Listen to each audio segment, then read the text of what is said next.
بسم اللہ الرحمن الرحیم وبہ نستعین الحمد للہ رب العالمین والصلاة والسلام علی سید المرسلین وعلی آلہ وصحبہ اجمعین ومن تبعہم بإحسان الی یوم الدین.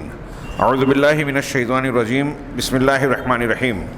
الحمد للہ رب العالمین الرحمن الرحیم مالک یوم الدین. ایاک نعبد و ایاک نستعین. اہدنا الصراط المستقیم صراط الذین انعمت علیہم غیر المغضوب علیہم ولا الضالین. آمین. حاضرین گرامی، کل کے درس میں ہم نے سورۃ الفاتحہ سے متعلق کچھ ضروری باتیں آسان انداز میں جانی اور جاننے کی کوشش کی. آج انتہائی اختصار کے ساتھ، جیسا کہ ہمارے سامنے جس کتاب کو ہم نے منتخب کیا ہے، یہ نام ہی سے یہ کہتی ہے کہ یہ امت کے عوام اور عام لوگوں کے لیے جو چیزیں جاننا سمجھنا ضروری ہے اس کا ذکر کیا جائے. میرے سامنے شیخ عبدالرزاق البدر حفظہ اللہ کی شرح ہے. ان کی خود سورۃ الفاتحہ کے نکات ہدایات پر ایک الگ مستقل رسالہ ان کا موجود ہے. ان کی ایک کتاب ہے.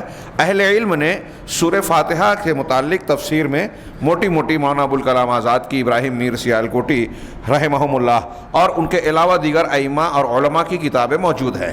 یہ ہم سرسری طور سے لیکن ضروری باتیں جاننا چاہ رہے ہیں. اللہ رب العالمین نے آغاز کلام میں بسم اللہ الرحمن الرحیم کی مختصر تشریح کل گزر چکی. الحمدللہ، حمد اللہ کے لیے ہے. حمد کہتے ہیں هو الثناء علی اللہ مع الحب لہ. یہ اللہ تبارک و تعالیٰ کی تعریف کرنا اس کی محبت کے ساتھ. تعریف صرف تعریف نہیں جیسے ہم کسی کی تعریف کرتے ہیں. اللہ تعالیٰ کی تعریف اس کی محبت اور عقیدت کے ساتھ تعریف کرنا. اسی بنیاد پر بعض اہل علم نے کہا کہ یہ کلمہ شکر ہے، بلکہ یہ حدیثوں میں ہے. الحمدللہ اور لا الہ الا اللہ کو اللہ کے نبی صلی اللہ علیہ وسلم نے افضل الذکر اور افضل الدعا کہا ہے. یہ بہت ہی بابرکت اور معانی کے سمندر کو سمیٹے ہوئے مختصر سا لیکن بڑا جامع کلمہ ہے. الحمدللہ، تمام تعریف اللہ کے لیے، یعنی ہم شکر اللہ کے لیے بجا لا رہے ہیں. لہذا الحمدللہ کہہ رہے ہیں تو للہ میں لام اختصاص کا ہے، یعنی اصل تعریف اور شکر کا حقدار، مستحق اور سزاوار صرف اور صرف اللہ ہے. دنیا اور کائنات میں کوئی اور نہیں ہے. چاہے دنیا کے لوگ کسی اور کی عبادت کر رہے ہوں، دوسروں کو معبود بنا لیا ہو، لیکن حقیقت میں تعریف کا مستحق صرف اللہ رب العالمین ہے. چنانچہ کہا الحمد، حمد کا معنی ہوتا ہے اللہ تعالیٰ کی تعریف کرنا، اس کی ثنا، اس کی محبت کے ساتھ میں. واللہ یثنی علیہ. اب اللہ کی تعریف کس بات پر کی جاتی ہے؟ سب سے پہلے اس بات پر اللہ کی تعریف کی جاتی ہے اس کے اسماء حسنی اور صفات علیہ پر، یعنی اس کے بہترین نام ہیں اور اعلیٰ ترین صفات ہیں. دوسرے لفظوں میں اس کے اندر خوبیاں ہیں، کمالات ہیں، اور یہ خوبیاں اور کمالات ذاتی ہیں، کسی کے دیے ہوئے نہیں ہیں، کامل ہیں، اس میں ایک بال برابر کی بھی کمی نہیں ہے. اللہ کی جو بھی خوبیاں ہیں، جو بھی کمال ہے، وہ بدرجہ اتم اور کامل ہے. دنیا میں مخلوق میں کسی کی تعریف ہم کرتے ہیں تو وہ نسبی اعتبار سے ہوتی ہے کہ فلاں عالم ہے، فلاں خوبصورت ہے، فلاں یہ ہے، فلاں وہ ہے. وہ ایک جہت سے، ایک حیثیت سے اس کی یہ خوبی اور صفت ہوتی ہے، اور اس کے اندر نقص ہوتا ہے. دوسری بات یہ کہ اس کی خوبی اللہ کی دی ہوئی خوبی ہے، خود کی خوبی نہیں ہے. اللہ رب العالمین کے لیے جب ہم کہتے ہیں کہ تمام تعریف اللہ کے لیے ہے تو اس کی تمام خوبیاں، وہ تمام خوبیوں اور کمالات کا سزاوار مالک ہے، اور اس میں کوئی کمی، بال برابر بھی کمی نہیں ہے. اس اعتبار سے پوری کی پوری تعریف کا حقدار صرف اللہ ہے. تو اللہ کی تعریف اور حمد بیان کی جاتی ہے. ایک تو یہ کہ اس کے اسماء حسنی اور صفات علیہ، یعنی اس کی خوبیوں کی بنیاد پر. دوسرا اس بنیاد پر کہ اللہ تبارک و تعالیٰ نے مخلوقات کو بہت ساری نعمتوں سے، رحمتوں سے، احسانات سے نوازا ہے. تو اس بات پر اللہ کی تعریف کی جائے گی کہ اللہ تبارک و تعالیٰ نے بے شمار ناقابل تصور احسانات مخلوقات پر کیے ہیں، اور اس کی اتنے احسانات اور اعمال خیر ہیں، رحمت و مہربانیاں ہیں مخلوق پر، جس کو کوئی شمار نہیں کر سکتا، گن نہیں سکتا، اس کا اندازہ بھی نہیں لگا سکتا. چنانچہ کہتے ہیں الحمدللہ، تمام تعریف، یہ الاستغراق کا ہے. تعریف کی جتنی بھی قسم ہے حقیقت میں اس کا حقدار صرف اور صرف اللہ ہے۔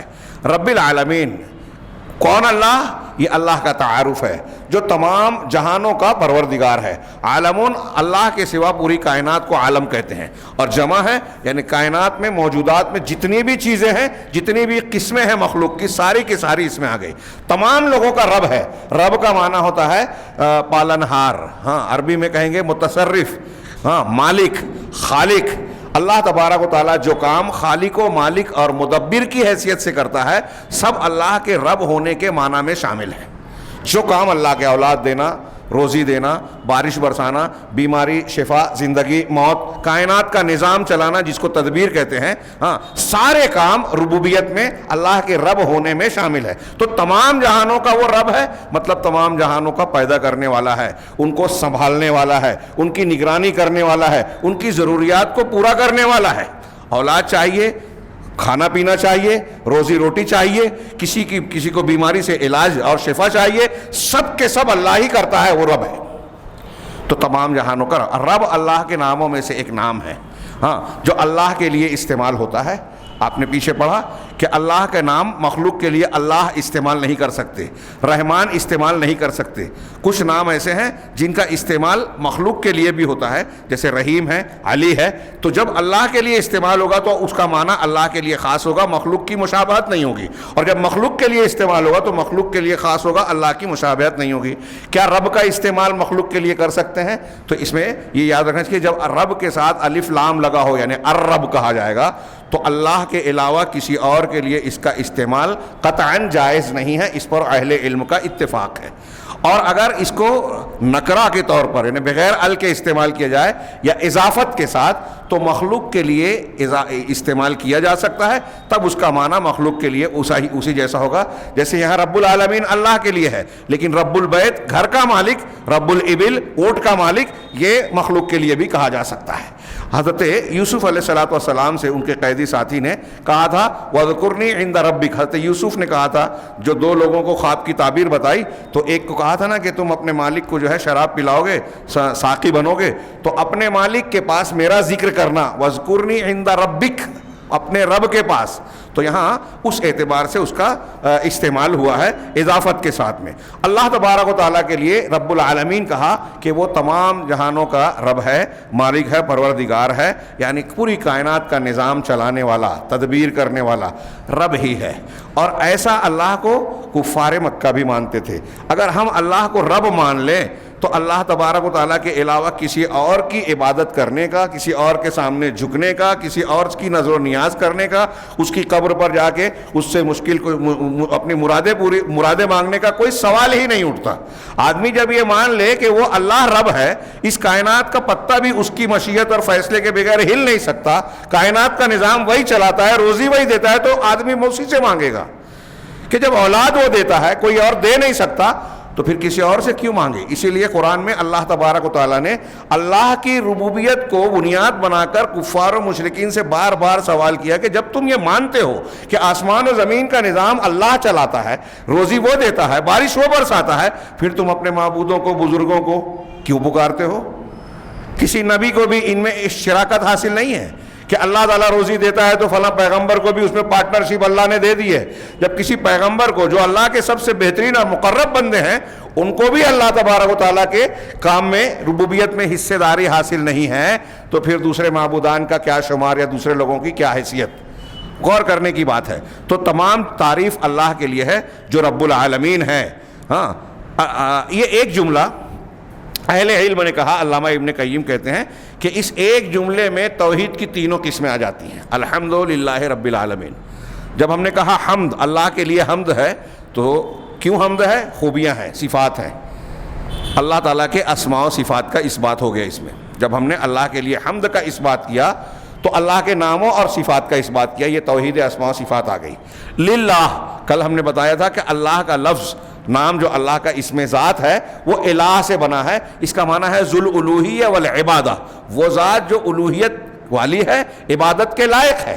تو اب جب ہم نے عبادت کے لائق اس سے کہا تو مطلب الوہیت, توحید الوہیت کا اس بات کیا.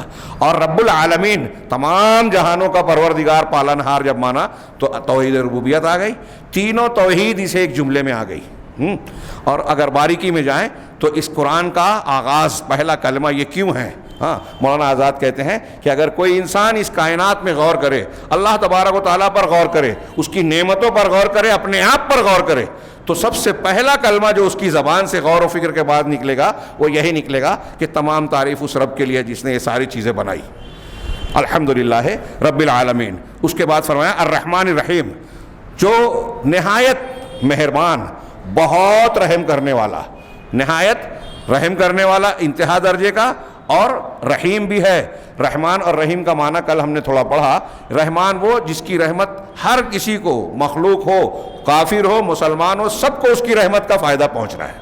ہاں, پوری کائنات کو کہ اس کی رحمت کو گھیرے ہوئے, پوری کائنات کو اس کی رحمت نے گھیر رکھا ہے. وسع رحمتی کل شیء, اللہ کی رحمت نے ہر چیز کو گھیر رکھا ہے.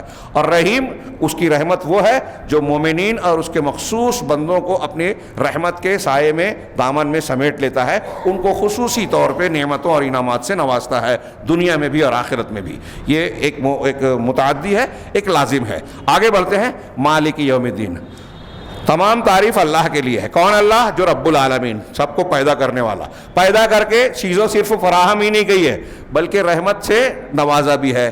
ہم کو تفریح کا سامان دیا, لذت کی چیزیں دی جو ہماری ضرورت سے بڑھ کر ہے. ایک ہے کھانا, ہم کھانا کھا لیں بھوک مٹ جائے. ایک ہے کھانے میں لذیذ کھانا کھانا کہ بھوک بھی مٹ رہی ہے اور مزہ بھی آ رہا ہے, لطف بھی آ رہا ہے. تو یہ ضرورت سے بڑھ کر چیز ہے. تو اللہ تبارک و تعالیٰ کی صفت کو سمجھے کہ ربوبیت نے ضرورت فراہم کی, ماں کے پیٹ سے لے کے آخر تک, قبر اور قبر کے بعد تک. اور پھر رحمت نے, الرحمن الرحیم کے ہونے نے ہم کو جو ہے اللہ تبارک و تعالیٰ نے لذتوں کا سامان فراہم کیا. اور رحمت کتنی وسیع ہے, آپ وہ روایتیں جانتے ہیں کہ اللہ تبارک و تعالیٰ نے جو مخلوق, جو رحمت پیدا کی ہے وہ 100 حصے تھے, ایک حصہ دنیا میں اتارا جس سے دنیا میں مائیں اپنے بچوں پر محبت ممتا نچھاور کرتی ہیں, قربانیاں دیتی ہیں. ہاں, ایک وہ جانور کی مائیں ہوں یا انسان کی, اور یہ مخلوق رحمت ہے. ہاں, اللہ کی رحمت کا تو کوئی تصور اور کوئی اندازہ ہی نہیں لگایا جا سکتا. ایسی اور بھی روایتیں ہیں. مالک یوم الدین, وہ ذات جو رحمان رب العالمین ہے, مالک الرحمن الرحیم ہے, اور پھر مالک یوم الدین ہے.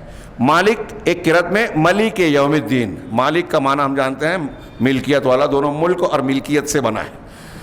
ملک والا, مالک ہم جانتے ہیں اردو میں بھی استعمال ہوتا ہے. ملک کے معنی بادشاہ کے ہوتے ہیں. دونوں قرأتیں ثابت ہیں تواتر کے ساتھ. تو مالک ہے وہ ذات یوم الدین کی, یعنی جزا کے دن کی. الدین کے کئی معنی ہوتے ہیں, یہاں اس سے مراد ہے جزا اور حساب, جو حساب و کتاب لے کر اعمال کی جزا اور اس کا بدلہ دے گا. فالدین هو الحساب, تو چنانچہ دین جو ہے وہ حساب ہے اور بدلہ ہے اس سے مراد. اور ہمارے پروردگار کے اللہ عز و جل کے ناموں میں سے ایک نام ہے الدیان. الدیان یہ دین سے ہی بنا ہے, یعنی وہ ذات جو خوب پورا کا پورا بدلہ دینے والی ہے, وہ ذات جو اعمال کا حساب و کتاب کر کے ہر حقدار کو اس کے حق کے اعتبار سے اس کے ساتھ معاملہ کرنے والی ہے. ہاں, بعض لوگوں کے ساتھ رحمت اور فضل و کرم سے زیادہ نوازے گی لیکن کسی کے ساتھ ظلم نہیں کرے گا. تو الدیان اللہ کے ناموں میں سے ہے جس کا معنی ہوتا ہے المجازی المحاسب, جزا دینے والا, حساب و کتاب کرنے والا. اس ذکر میں یہاں جو الحمدللہ رب العالمین الرحمن الرحیم کے بعد مالک یوم الدین اللہ نے فرمایا, تو اس میں اللہ کے خوف کی تعلیم بھی ہے کہ وہ رب, اس نے کائنات کو بنایا ایسے ہی نہیں بنایا. وہ رحمان و رحیم ہے, ضرور ہے, بہت رحم کرتا ہے, اس کی رحمت اس کے غضب پر غالب ہے, یہ بھی اس نے فرمایا ہے. لیکن یہ یاد رہے کہ یہاں اندھا کاروبار نہیں چل رہا ہے کہ اللہ کی رحمت ہے تو رحمت ہی رحمت ہے, آپ کچھ بھی کر لیں یوں ہی بچ جاؤ گے. نہیں، جو کچھ کر رہے ہو اپنی کارستانیوں کا بدلہ اور اس کا خمیازہ تمہیں بھگتنا ہوگا، اپنے اعمال کا سامنا تمہیں کرنا پڑے گا، اور اس کے لیے اللہ تعالیٰ قیامت کے دن کو قائم کرے گا۔ اس دن جزا کے معاملات ہوں گے، اس میں عدالت الہی کا ذکر ہے کہ وہ انصاف کرے گا، حقدار کو حق دے گا، ظالم کو اس کا بدلہ دے گا، مظلوم کو اس کی مظلومیت کا عوض عطا فرمائے گا۔ چنانچہ اللہ تبارک و تعالیٰ کے اس فرمان میں اللہ کی طرف سے خوف کا ذکر ہے، اور اس کی ملاقات اور اس کے سامنے کھڑے ہونے کا گویا تصور دیا گیا ہے، جیسا کہ اللہ تعالیٰ نے قرآن میں فرمایا وما ادراک ما یوم الدین، تمہیں کیا پتا کہ جزا کا دن کیا ہے، ثم ما ادراک یوم الدین، پھر تمہیں کیا معلوم کہ جزا کا دن کیا ہے۔ یہ اس کی اہمیت کی وجہ سے 2 مرتبہ سوال کیا گیا کہ آپ پوری توجہ سے سنیں۔ یوم لا تملک نفس لنفس شیئا، اس دن کوئی ہستی کسی ہستی کے کام نہیں آئے گی، کوئی پیر، کوئی بابا، کوئی مولانا، کوئی فلاں، کوئی پردادا دادا، ہاں کوئی نبی ہی کا کیوں نہ ہو، بیٹا باپ کو، باپ بیٹے کو کام نہیں آئے گا۔ اللہ کہہ رہا ہے کہ کوئی نفس کسی نفس کے کام نہیں آئے گا۔ والامر یومئذ للہ، پورا معاملہ اللہ کے ہاتھ میں ہوگا۔ یہ آپ قرآن میں بھی پڑھ چکے ہیں، بخاری مسلم کی حدیث میں بار بار گزرا کہ قیامت کے دن ساتوں پوری زمین اللہ اپنی مٹھی میں سمیٹ لے گا، اور ساتوں آسمان کو اپنے داہنے ہاتھ میں لپیٹ لے گا اور کہے گا انا الملک، میں ہوں بادشاہ۔ این ملوک الارض، زمین کے بادشاہ کہاں ہیں؟ این الجبابرہ، این المتکبرون، کہاں ہیں جبر ظلم کرنے والے، تکبر کرنے والے؟ آج صرف میرا فیصلہ اور حکم چلے گا۔ اس دن فرشتے، انبیاء کرام صف لگا کر کھڑے ہوں گے، بغیر اللہ کی اجازت کے کوئی بول نہیں سکے گا۔ ہمارے ہاں لوگ کتنا مذاق اڑاتے ہیں، کتنی دور ہیں قرآن پڑھتے ہیں، ہاں لیکن قرآن کا مذاق اڑاتے ہیں یہ کہہ کر کہ پیر صاحب نبی صاحب کا دامن پکڑ لیں گے، وہ اللہ سے بچا لیں گے، گھسیٹ کے جنت میں لے جائیں گے۔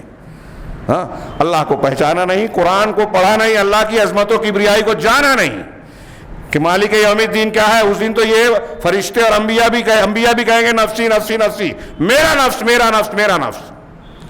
ہاں ان کا خوف اور دہشت، مالک یوم الدین میں خوف اور دہشت کا پہلو ہے۔ عدالت الہی اور انصاف الہی کا صحیح تصور اس میں اگر ہم جان لیں تو ہماری تربیت ہو جائے صرف اس ایک چیز سے۔ اب سورہ فاتحہ میں اللہ رب العالمین کی تعریفات کے بعد اگلا جملہ ہے کہ رب العالمین کہا، تمام تعریف اللہ کے لیے جو رب العالمین ہے، رحمان الرحیم ہے، مالک یوم الدین ہے۔ اور جب وہ ایسا ہے تو بندہ اس کو ماننے کے بعد اب کسی اور کے سامنے کیوں جھکے، کسی اور سے کیوں مانگے؟ اس لیے تعلیم دی کہ اب یہ کہے ایاک نعبد و ایاک نستعین، ہاں ہم تیری ہی عبادت کرتے ہیں اور تجھ سے ہی مدد مانگتے ہیں۔ تقدیم و تاخیر ہے، نعبد و ایاک نستعین و ایاک سیدھا جملہ یہ رہتا، لیکن ایاک کو بعد والے کو پہلے مقدم کر دیا، اس سے یہ معنی آیا تخصیص کا، اختصاص کا، حصر کا، کہ تیری ہی عبادت کرتے ہیں کسی اور کی نہیں، تجھ سے ہی مدد مانگتے ہیں کسی اور سے نہیں۔ عبادت میں استعانت شامل ہے لیکن اس کو بطور خاص ذکر کیا، اس لیے اہل علم نے کہا اس لیے کہ عبادت میں عبادت اللہ کی ہم کریں، اس کے لیے بھی اللہ کی مدد اور توفیق چاہیے، اور چونکہ عبادت اصل ہے، مقصود ہے، اس لیے پہلے عبادت کا ذکر کیا۔ آگے کہا انہوں نے کہ فیہا، اس شیخ عبدالرزاق کہتے ہیں کہ اس جملے میں عبادت اور استعانت کو خالص بنانے کا ذکر ہے، کہ ہماری عبادتیں ظاہری ہو، باطنی ہو، زبانی قولی ہو، فعلی ہو، ساری عبادتیں اللہ کے لیے خاص ہیں، کسی اور کے لیے نہیں۔ اس کا اخلاص اور مدد مانگنا، استعانت کرنا، یہ بھی اللہ کے لیے، کسی اور پر ہم تکیہ بھروسہ نہیں کرتے، کسی اور سے نہیں مانگتے۔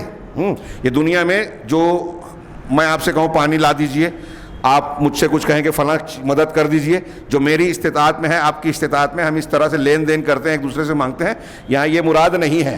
وہ چیزیں جو اللہ کے اختیار میں ہیں، ربوبیت کے حصے کی ہے، وہ کسی اور سے مانگنا، اگر کسی اور نے کسی اور سے طلب کیا تو اس سے استعانت کی، یہ شرک ہوگا۔ اولاد کسی اور سے مانگی، بیماری سے شفا کسی اور سے مانگا، مرادیں کسی اور سے مانگی، اور دیگر جو اللہ تبارک و تعالیٰ کی خصوصیات ہے کسی اور سے کوئی ساتھ مخصوص کر کے اس سے مانگا، تو یہ غیر اللہ سے استعانت ہوگی۔ تو شیخ کہہ رہے ہیں کہ اب اس جملے کا معنی کیا ہوا؟ ایاک نعبد۔ دیکھیے لمبی چوڑی تفسیر نہ کرتے ہوئے شیخ نے 2-3 جملوں میں پوری کتاب سمیٹ دی۔ کہا ایاک نعبد اے اخلص لک عبادتی، کہ اے اللہ میں اپنی عبادت کو تیرے لیے خالص کرتا ہوں، فلا اعبد غیرک، لہذا تیرے علاوہ کسی کی عبادت نہیں کرتا۔ وَإِيَّاكَ نَسْتَعِينُ اور تجھ سے ہی مدد مانگتا ہوں، یعنی اخلص استعانتی بکا، اپنی استعانت اور مدد کی مطالبے کو تیرے ساتھ خالص کرتا ہوں، فلا استعین بأحد سواک، لہذا تیرے سوا اب کسی سے استعانت نہیں کرتا۔ نتیجہ کیا ہے؟ چنانچہ اللہ تعالیٰ کے اس فرمان میں ایاک نعبد براءۃ من الشرک، میں تیری ہی عبادت کرتا ہوں، اس میں شرک سے براءت ہے، کسی اور کی عبادت نہیں کرتا، مطلب شرک سے میں اپنے آپ کو صاف پاک بنا رہا ہوں، اس میں شرک سے براءت ہے۔ اور اس قول میں وَإِيَّاكَ نَسْتَعِينُ میں کہہ رہے ہیں براءۃ من الحول والقوہ، اس میں حول اور قوت کہ اللہ کے علاوہ اپنی یا کسی اور کی طاقت و قوت کو مان رہا ہے، اس کا انکار ہے کہ ساری قوت اختیار اقتدار صرف اللہ کا ہے، یہ اعتراف کر رہا ہے بندہ۔ ایاک نعبد، دوسری کہا کہ اس اعتبار سے جب ہم ایاک نعبد کہہ رہے ہیں تو لا الہ الا اللہ کو ثابت کر رہے ہیں۔ لا الہ الا اللہ کا جو معنی ہے اللہ کے سوا کوئی عبادت کے لائق نہیں ہے، یہی معنی بیان کر رہے ہیں ہم ایاک نعبد میں، کہ تیرے سوا کسی اور کی عبادت ہم نہیں کرتے، یعنی لا الہ الا اللہ کو مان رہے ہیں۔ تو یہ تحقیق لا الہ الا اللہ ہے جو ہماری پیدائش کا مقصد ہے، جنت و جہنم کی بناوٹ کا مقصد ہے، اور جو اس کائنات کا سب سے بڑا سچ اور خلاصہ ہے۔ لا الہ الا اللہ، ساتوں آسمان ساتوں زمین کو ایک پلڑے میں رکھا جائے، لا الہ الا اللہ کو ایک پلڑے میں رکھا جائے ترازو کے، تو لا الہ الا اللہ کا پلڑا بھاری ہوگا، یہ صحیح حدیثوں میں ثابت ہے۔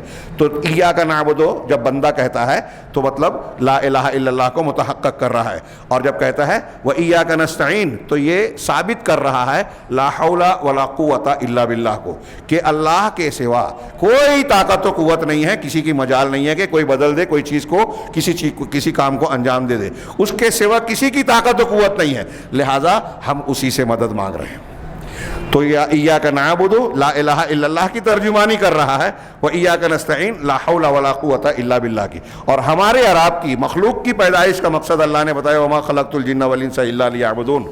اس اعتبار سے اہل علم سلف کا کہنا ہے کہ قرآن پچھلی تمام کتابوں کا خلاصہ ہے، قرآن کا خلاصہ نچوڑ سر سورۃ الفاتحہ میں سمٹا ہوا ہے، اور سورۃ الفاتحہ کا سر راز بھید ایاک نعبد و ایاک نستعین کے جملے میں سمٹا ہوا ہے، کیونکہ یہ پورے قرآن کے نزول، انبیاء کی بعثت، ہماری اور آپ کی پیدائش، جن و انس کی پیدائش کا بنیادی مقصد اس سے حل ہو رہا ہے، لہذا یہ پورے قرآن کا ہر نبی کی بعثت، انبیاء کرام کی بعثت کا، کتابوں کے نزول کا، اللہ تعالیٰ کے سارے معاملات جو اللہ نے طے کیا اس کا حاصل اور مقصود ہے۔ لہذا ایاک نعبد و ایاک نستعین کو اچھی طرح سمجھنا چاہیے۔ آگے ایک جملہ اور کہا کہ ایاک نعبد، اس میں آدمی جب یہ کہہ رہا ہے اور اس پر پورا اتر رہا ہے تو اپنے آپ کو شرک سے اور ریاکاری سے پاک کر رہا ہے۔ شرک سے برات کے ساتھ ساتھ یہاں ایک جملہ کہا کہ جب آپ اس پہ پورے اتر گئے، میں پورا اتر گیا کہ صرف اللہ کی عبادت کر رہا ہوں، اس کا مطلب شرک نہیں کر رہا ہوں اور کسی اور کے لیے کوئی کام نہیں کر رہا ہوں، دکھاوا، دنیا طلبی، عبادات یا نیک کاموں سے دنیا نہیں چاہ رہا ہوں، اللہ کی خوشنودی چاہ رہا ہوں، انہیں ریاکاری سے بھی پاکی ہو گئی۔ اور ایاک نستعین، اس میں ایک آدمی پاک ہو رہا ہے خود پسندی اور گھمنڈ سے، جو میں کرتا ہے نا، انا اللہ پر۔ جب ایک آدمی کہتا ہے کہ ارے میرے اندر یہ صلاحیت ہے، میں نے اتنا کما لیا، اتنا بنا لیا، اپنے آپ کو اقتدار کے لائق بنا لیا، یہ حاصل کر لیا، وہ بنا لیا، شہرت، میرا جتھا، میں، میرا، بار بار جو رٹتا ہے، یہ کیوں کرتا ہے؟ وہ سمجھتا ہے کہ اس کے اندر کچھ ہے۔ جب بندہ یہ کہتا ہے کہ پروردگار تجھ سے مدد مانگتا ہوں، تو گویا یہ مان رہا ہے بندہ کہ میری کوئی حیثیت اور اوقات نہیں ہے، جو کچھ دیتا ہے تو دیتا ہے، طاقت قوت تیرے ہاتھ میں ہے، لہذا تجھ سے مدد مانگتا ہوں، تیرا محتاج ہوں۔ تو اپنے آپ کو محتاج ماننا اور اللہ رب العالمین پر بھروسہ کرنا یا اس کو قادر مطلق ماننا، یہ اس میں آ گیا۔ اس اعتبار سے بندہ اگر اس جملے کو سمجھ لے ایاک نستعین، تو اپنے اندر گھمنڈ اور تکبر کو پنپنے نہیں دے گا۔ اگر کوئی بندہ ایاک نعبد و ایاک نستعین صحیح ڈھنگ سے معنی اور مفہوم کے ساتھ، زبان کے ساتھ اپنے دل سے بھی کہہ لیتا ہے سمجھ کر، تو اس کے اندر بندگی کی تمام خوبیاں آ جائے گی، وہ ایک اچھا انسان اور اچھا مقرب مسلمان بن جائے گا۔ لیکن کیا ہم لوگ اور آج بہت سارے مسلمان جو ان کلمات کو ہر نماز میں دہراتے ہیں، کیا ایاک نعبد و ایاک نستعین کی اس معنویت کو سمجھتے ہیں جو اس کا ہے معنی مفہوم ہے اور جو اس کا مقصود ہے؟ اب اتنا کہنے کے بعد اللہ تعالیٰ نے سکھایا کہ دعا مانگو، اہدنا الصراط المستقیم، کہ جب ہم تیری ہی عبادت کرتے ہیں، تجھ سے ہی مدد مانگتے ہیں، ہاں تو پروردگار اب تیری عبادت کر رہے ہیں، تجھ سے مدد مانگ رہے ہیں، تو کون سا راستہ اختیار کریں تو ہی بتا۔ ایک تو ہمارے دنیا میں ہم دیکھ رہے ہیں کہ بہت سارے مذہب ہیں، ہاں، عیسائیت ہے، یہودیت ہے، جین مت ہے، بدھ مت ہے، ہندو مت ہے، بہت سارے مذاہب ہیں. ان مذاہب میں تیرا پسندیدہ جو دین ہے وہ چلا، وہ دے. اب اللہ نے بتایا کہ ان الدین عند اللہ الاسلام، وہ دین اسلام ہے. اب ہم دیکھ رہے ہیں کہ اسلام کو ماننے والوں میں بھی بہت سے فرقے ہیں، رافضی ہیں، صوفی ہیں، تحریکی ہیں، تبلیغی ہیں، اہل حدیث ہیں، فلاں اور فلاں ہیں، فلاں اور ڈما ہے، یہ نسبت وہ نسبت. کوئی کسی دانشور کو مان رہا ہے، کوئی کسی مفکر کو مان رہا ہے، کوئی فلاں کو یہ کہہ رہا ہے کہ دیکھیے وہ ہوا میں اڑتے ہیں، وہ پانی پہ چلتے ہیں، اس لیے انہوں نے جیسے قرآن حدیث سمجھا ہم وہی مانیں گے، اس کے علاوہ نہیں مانیں گے. ایک شخص کو پکڑ لیا، اس کی تقلید کرتے ہیں، اب دوسرے کی نہیں مانیں گے. قرآن حدیث ان کے خلاف آ گیا، ٹھیک ہے، ہمارے امام کو سمجھتا تھا، ہم اس کے پیچھے نہیں پڑتے، امام صاحب زیادہ سمجھتے تھے، ہم امام صاحب پر بھروسہ کرتے ہیں. اب قرآن حدیث نہیں مانیں گے، امام صاحب کی مانیں گے، پیر صاحب کی مانیں گے. انہوں نے خواب دیکھ لیا، ان کو کشف ہو گیا. کیا یہ سب صحیح ہے؟ نہیں. اللہ کے رسول نے کہا تھا 73 فرقے ہوں گے، سب جہنم کے لائق سوائے ایک کے. نبی صلی اللہ علیہ وسلم نے فرمایا کون ہوگا؟ کہا جس پر میں اور میرے صحابہ ہیں. فلاں دانشور، فلاں بزرگ، فلاں پیر صاحب، ان کی ایسی حکایت مشہور ہے، وہ چاند کی شکل میں آ جاتے تھے، چاند ان کے پاس آتا تھا، وہ کرامت کھیلتے تھے. وہ سب نہیں، ان کو نہیں ماننا ہے. کس کو ماننا ہے؟ نبی صلی اللہ علیہ وسلم کے طریقے اور سنت کو، اور اللہ کے رسول صلی اللہ علیہ وسلم کے صحابہ کو. اسی کی دعا سکھائی، اہدنا الصراط المستقیم، کہ ہم کو توفیق دے، ہدایت دے. ہدایت ایک تو رہنمائی کو کہتے ہیں. ہدایت دو طریقے کی بنیادی طور سے، ایک رہنمائی بتا دینا کہ آپ اس راستے سے چلے جاؤ، اور ایک ہدایت کا معنی ہوتا ہے توفیق دینا. نبی صلی اللہ علیہ وسلم راستہ بتاتے تھے، سب کو بتایا، ابو لہب کو، ابو جہل کو بھی بتایا، سیدنا ابوبکر صدیق، عمر فاروق کو بھی بتایا. لیکن ابو لہب، ابو جہل کو بتایا، ان کو توفیق نہیں دے سکے. ابو طالب کو کلمہ پڑھانے کی بہت کوشش کی، توفیق نہیں دے سکے، اس لیے کہ اللہ کے رسول مختار کل نہیں تھے. توفیق دینا اللہ کی طاقت اور قدرت ہے. انک لا تہدی من احببت، قرآن نے کہا کہ آپ جسے پسند کریں آپ اسے ہدایت نہیں دے سکتے. پسند رشتے کی بنیاد پہ کرتے تھے ابو طالب کو، لیکن بہت کوشش کی، کلمہ پڑھنے نہیں پڑھ سکے. مطلب رسول اللہ صلی اللہ علیہ وسلم کو بھی یہ پاور نہیں تھا توفیق دینے کا. سوچئے پھر دوسروں کی کیا حیثیت اور اوقات ہے. ہاں، تو اللہ تبارک و تعالیٰ نے فرمایا یہاں ہم کو دعا سکھائی، اہدنا، ہم کو ہدایت دے، یعنی دکھا اور توفیق دے، اور پھر اس پر قائم رکھ. نماز میں ہم یہ کلمہ کہہ رہے ہیں، مطلب پہلے سے سورہ فاتحہ پڑھ رہے ہیں، مسلمان ہیں، تو اب اس راستے پر قائم رکھ. کس پر؟ الصراط المستقیم. یہاں ترجمہ کیا ہے، تشریح کی انہوں نے، دلنا ووفقنا یا اللہ، اے اللہ ہماری رہنمائی کر اور توفیق دے. دونوں معنی کیا، ہدایت کا دونوں معنی کیا کہ بتا اور توفیق دے اے اللہ، لسلوک ھذا صراط المستقیم واتباعہ، اس سیدھے راستے پر چلنے اور اس کی اتباع کرنے پر. اللہ تبارک و تعالیٰ کا قول نقل کیا کہ اللہ نے صاف صاف کہا یہ اس سوال اور دعا کے جواب میں، وَأَنَّ هَذَا صِرَاطِي مُسْتَقِيمًا، آگے قرآن سورہ انعام میں، کہ یہ میرا صراط مستقیم ہے، فَاتَّبِعُوهُ، اسی کی اتباع کرو، وَلَا تَتَّبِعُوا السُّبُلَ، اور دوسرے راستوں پہ نہیں چلنا، فلاں بابا، فلاں بزرگ، فلاں پیر صاحب. اسی لیے علامہ عبد الرحمن بن ناصر السعدی کہتے ہیں اہدنا الصراط المستقیم کا مطلب دو معنی کرتے ہیں، اہدنا الی الصراط المستقیم، اہدنا فی الصراط المستقیم. اہدنا الی کا معنی ہوگا دوسرے مذاہب میں جو صحیح مذہب ہے وہ بتا، اور مسلمانوں میں، اسلام کے ماننے والوں میں جو بہت سارے مسلک ہیں، مناہج ہیں، ان مناہج میں صحیح منہج بتا، اس پر چلا. کتنی اہم ہے یہ دعا. آج ہمارے ہاں کتنے مسلمان، دوسروں کی چھوڑیے، میں بہت برملا کہہ رہا ہوں کہ آج بہت سارے لوگ اپنے آپ کو اہل حدیث کہتے ہیں، نئے نئے آتے ہیں، تربیت نہیں ہوتی، علماء سے سیکھتے نہیں ہیں، دوسری جگہوں سے آتے ہیں، سمجھتے ہیں کہ علماء نے ہم کو دھوکہ دیا، تو یہاں بھی سمجھتے ہیں کہ علماء دھوکہ دیتے ہیں. اپنے آپ پر اعتماد کیا، گوگل سے جو ہے مدد لی، کوئی تحریکی کوئی پسند آ گیا، جو فلاں آدمی کے بہت سارے سبسکرائبر اور اس کے لائک کرنے والے ہیں، اس کے پیچھے چلنے لگے اور بھٹک گئے. وہ اہل حدیث نہیں ہے جو قرآن و حدیث کے منہج سے ہٹا ہوا ہے. آج ہم دیکھ رہے ہیں کچھ نوجوان اپنے آپ کو اہل حدیث کہتے ہیں، گھرانے اہل حدیث گھرانوں کے ہیں. ہاں، مرزا انجینئر کو پکڑ کر جو ہے صحابہ کرام پر اعتراض کر رہے ہیں، ان کو برا بھلا کہہ رہے ہیں، ان میں کیڑے نکال رہے ہیں. کوئی حدیثوں کا انکار کر رہا ہے، کوئی اور کسی تحریکیت سے متاثر ہے، یہ بھی صحیح اور وہ بھی صحیح، کیڑے نکالتا ہے صحیح منہج میں. وہ سن لے، جان لے کہ ان کی تربیت نہیں ہوئی، ان کو اس دعا کی ضرورت ہے، صراط مستقیم کو ڈھونڈنے کی ضرورت ہے، اللہ سے توفیق مانگنے کی ضرورت ہے، اور پھر توفیق مانگنے کے بعد سیکھنے کی ضرورت ہے. اور تمام علماء کا اجماع ہے صراط مستقیم کیا ہے. صراط مستقیم اللہ تبارک و تعالیٰ کا وہ راستہ ہے کہ جس میں کوئی ٹیڑھ پن نہیں ہے، سیدھا راستہ. اور صراط مستقیم سے صراط مستقیم علماء نے کہا کہ یہ صرف اور صرف اللہ اور اس کے رسول کی مطابقت ہے. لکھ لیں یہ صراط مستقیم جس کو ہر نماز میں ہم مانگتے ہیں، یہ شیخ کہہ رہے ہیں، یہ شیخ دکتور احمد بن صالح بن ابراہیم، بڑی مقبول، یہی اسی کتاب کی شرح کئی لوگوں نے کی. ہم عبدالرزاق حفظ اللہ کی شرح پڑھ رہے ہیں، یہ شیخ احمد کی بھی شرح ہے. اس میں کہتے ہیں کہ تمام امت کا اجماع ہے. معنی صراط کا معنی کیا ہے؟ اللہ اور اس کے اللہ اور رسول کی اتباع کرنا، مطابقت کرنا. قرآن اور سنت کو ماننا، یہی صراط مستقیم ہے. یہی دو چیزیں چھوڑ کے اللہ کے رسول نے کہا کہ جب تک ان کو پکڑے رہو گے کبھی گمراہ نہیں ہوئے. اس کا مطلب ان کو چھوڑو گے تو گمراہ. کتنی صاف سیدھی بات ہے. اللہ نے اسی کی حفاظت کی ذمہ داری لی. قرآن رمضان میں ہم یہی پڑھ رہے ہیں. نزول قرآن کو رمضان کو فضیلتوں والا اسی لیے بنایا گیا کہ آپ قرآن سے جڑیں، قرآن کی تشریح حدیث سے جڑیں.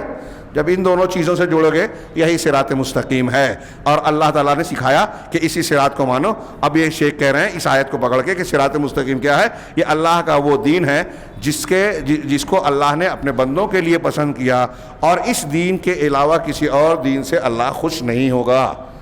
وَرَضِيتُ لَكُمُ الْإِسْلَامَ دِينًا، قرآن نے کہا کہ تمہارے لیے اسلام کو بطور دین میں نے پسند کر لیا. اب آپ کوئی اور دین اختیار کریں یا اسلام کے نام پر بھی کوئی دوسرا طریقہ اختیار کریں، اللہ کو پسند نہیں ہے، اللہ کے یہاں قبول نہیں ہوگا. اب صراط مستقیم کی مجھے ہمیں ہدایت دے، توفیق دے. اتنا صرف نہیں کہا، آگے مزید کہا صراط الذین انعمت علیہم، ان لوگوں کا راستہ. اب صراط کی تخصیص ہو رہی ہے، ان لوگوں کا راستہ جن پر تو نے انعام کیا. اب یہ پیر صاحب کے پیچھے آدمی چل رہا ہے، اندھا ہو کے کسی کے ہاتھ پر بیعت کر رہا ہے، تقلید کر رہا ہے، یہ انعام یافتہ لوگوں کا طریقہ نہیں ہے. ہاں، کون لوگ انعام یافتہ کون لوگ ہیں؟ سورہ نساء کی آیت کی روشنی میں کہا کہ نبی، انبیاء، صدیقین، شہداء اور صالحین. ہاں، وحسن اولئک رفیقا، قرآن نے کہا کہ ان لوگوں کی رفاقت بہت بہتر ہے. یہ انبیاء، صدیقین، ہاں، ومن یطع الرسول فاولئک مع الذین انعم اللہ علیہم من النبیین والصدیقین والشہداء والصالحین وحسن اولئک. یہ سورہ نساء کی آیت ہے کہ جو اللہ رسول کی اطاعت کرے گا تو وہ ان لوگوں کے ساتھ ہوگا جن پر اللہ نے انعام کیا. کون لوگ؟ نبی، صدیقین، شہداء اور صالحین. تو اب انبیاء واضح ہیں. صدیقین میں اس امت میں سر فہرست دلائل سے ثابت شدہ حضرت ابوبکر صدیقین میں شامل ہے. ان کی بیٹی صدیقہ ہے. حضرت ابوبکر صدیق ہیں تو صدیقین کے راستے پر چلا. ہاں، بعض علماء نے، یہ تھوڑا گہری باتیں ہیں، ہاں، علمی دقیق علماء نے اس آیت سے استدلال کیا کہ اس آیت کی روشنی میں حضرت ابوبکر صدیق کا راستہ سیدھا راستہ ہے، اور جو حضرت ابوبکر صدیق کو گالی دیتا ہے، وہ رافضی ہو یا کوئی بھی ہو، وہ قرآن کا منکر ہے، کفر کے راستے پر ہے. ہاں، تو کہا کہ انبیاء اور صدیقین کا، اور حدیث میں اللہ کے رسول نے کہا کہ کامیاب راستہ صراط مستقیم کا ہے جو میرا اور میرے صحابہ کا ہے. تو صدیقین، شہداء اور صالحین میں سر فہرست صحابہ کرام ہیں. تو اللہ کے نبی صلی اللہ علیہ وسلم اور صحابہ کے طریقے کو اختیار کیا جائے. شیخ نے کہا اس لیے کیوں ان کی یہ فضیلت ہے؟ اس لیے کہ انہوں نے علم نافع اور عمل صالح کو اکٹھا کیا. ان کے پاس اللہ کے نازل کیا ہوا علم نافع تھا اور عمل صالح تھا. یہ معیار ہے.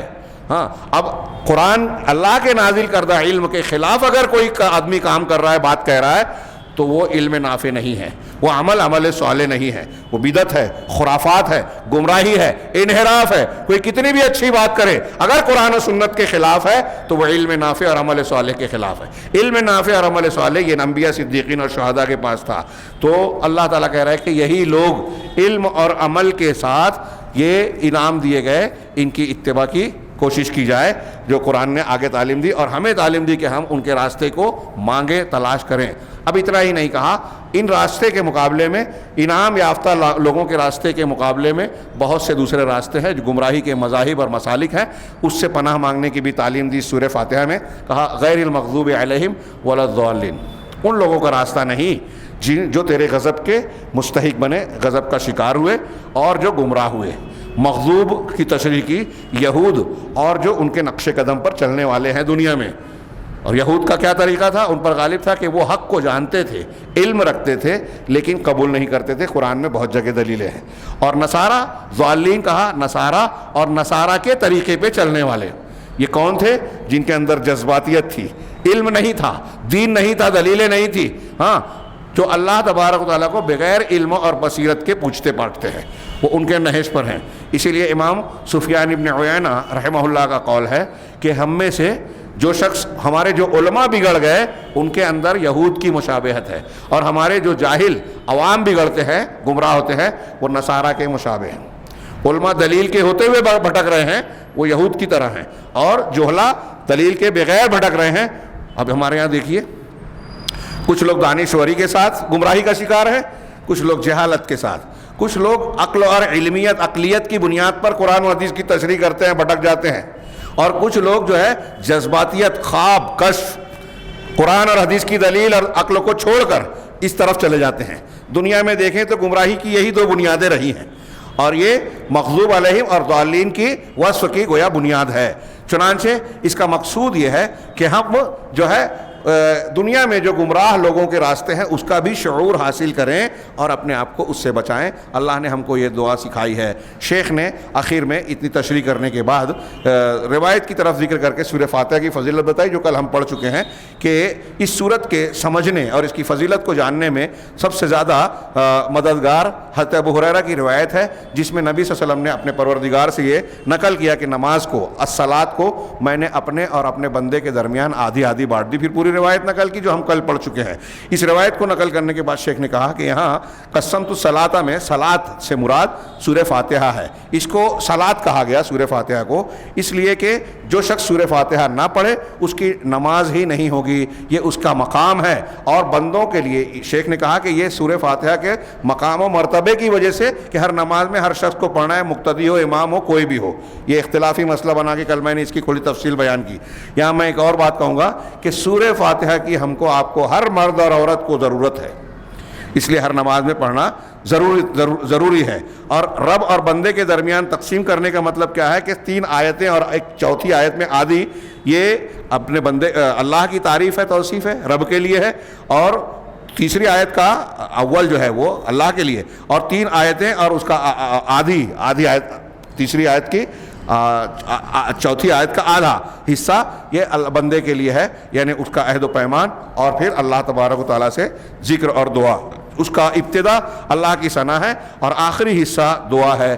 اس کے اور بھی نام ہے ام القرآن، اس لیے کہ قرآن کے جو مضامین ہیں اس میں بنیادی تفصیلی طور سے، اس میں اجمالی طور سے جو ہے سمٹے ہوئے ہیں، اور جو قرآن میں دروس اور عبرت کے سامان اور معاملات ہیں، اسی طرح دین کے اصول اور ایمان کے طرق بیان کیے گئے ہیں، شریعت کے اصول اور اخلاق بیان کیے گئے ہیں۔ اس عظیم صورت نے اپنے اجمال میں ان تمام چیزوں کو سمیٹ رکھا ہے۔ ہاں، اللہ رب العالمین سے دعا ہے کہ وہ ہمیں قرآن کو سمجھنے اور اس پر عمل کرنے کی توفیق عطا فرمائے۔ وآخر دعوانا الحمد للہ رب العالمین۔